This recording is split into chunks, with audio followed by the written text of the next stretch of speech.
Miss అయినవి ఏంటి చూస్తే మిస్ అయింది నాదే. హాయ్ గాయ్స్, బాలయ్య బాబు గారు మరో కాంట్రవర్సీలో ఇరుక్కున్నారు భయ్య. డైరెక్టర్ బాబీ కొల్లి అన్స్టాపబుల్ షోకి వచ్చారు భయ్య.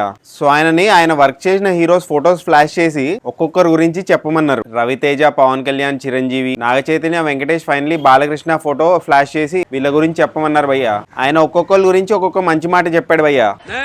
సో ఇక్కడ కాంట్రవర్సీ ఏంటంటే జూనియర్ ఎన్టీఆర్ పిక్ వేయలేదు భయ్య. బాబీ కొల్లి ఇంకా జూనియర్ ఎన్టీఆర్ కాంబినేషన్ లో జై లవ కుశ అని ఒక మూవీ వచ్చింది. సో జూనియర్ ఎన్టీఆర్ పిక్ కూడా వేయాలి కదా అన్స్టాపబుల్ టీం వాళ్ళు. బాబీ కొల్లి జూనియర్ ఎన్టీఆర్ గురించి కూడా చెప్పాలి కదా. కానీ ఆహా టీం వాళ్ళు, అన్స్టాపబుల్ టీం వాళ్ళు జూనియర్ ఎన్టీఆర్ పిక్ వేయలేదు.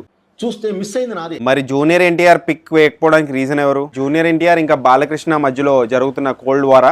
ఎస్ అనే అంటున్నారు చాలా మంది ఎక్స్పర్ట్స్. బాలకృష్ణకి ఇంకా జూనియర్ ఎన్టీఆర్ కి ఎప్పటి నుంచో పడదు. చాలా సార్లు ఓపెన్ గానే బాలకృష్ణ గారు జూనియర్ ఎన్టీఆర్ ని ఇగ్నోర్ చేశారు భయ్య. జూనియర్ ఎన్టీఆర్ ఉన్న హోర్డింగ్స్ ని కూడా తీపిచ్చేయమన్నారు.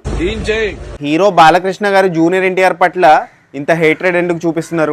మరి బాలకృష్ణ ఇంకా జూనియర్ ఎన్టీఆర్ మధ్యలో వార్ ఇంకా ఎందుకు నడుస్తుంది? అసలు ఏం చేశారు జూనియర్ ఎన్టీఆర్ గారు? అది వాళ్ళిద్దరికే తెలియాలి, లేకపోతే వాళ్ళ క్లోజ్ సర్కిల్స్ వాళ్ళకే తెలియాలి. బట్ కరెంట్లీ సోషల్ మీడియాలో ఇదే కాంట్రవర్సీ గురించి చర్చ నడుస్తుంది భయ్య. మరోవైపు జూనియర్ ఎన్టీఆర్ ఫ్యాన్స్ రివర్స్ అయిపోతున్నారు భయ్య. డాకు మహారాజ్ ని బాయ్కాట్ చేస్తామంటున్నారు. ఈ ఇన్సిడెంట్ జరిగిన తర్వాత producer Nagavamsi damage control mode లోకి దిగాడు. డాకు మహారాజ్ అందరి సినిమా అందరు కలిసికట్టుగా చూసి హిట్ చేయాలని ట్వీట్ వేశారు. మరి జూనియర్ ఎన్టీఆర్ ఫ్యాన్స్ వింటారా? చూడాలి. మరి జూనియర్ ఎన్టీఆర్ గారు ఇంకా బాలకృష్ణ గారు ఎప్పుడు ప్యాచప్ అవుతారో చూడాలి. జూనియర్ ఎన్టీఆర్ ఇంకా బాలకృష్ణ మధ్యలో కోల్డ్ వార్ ఎందుకు నడుస్తుంది?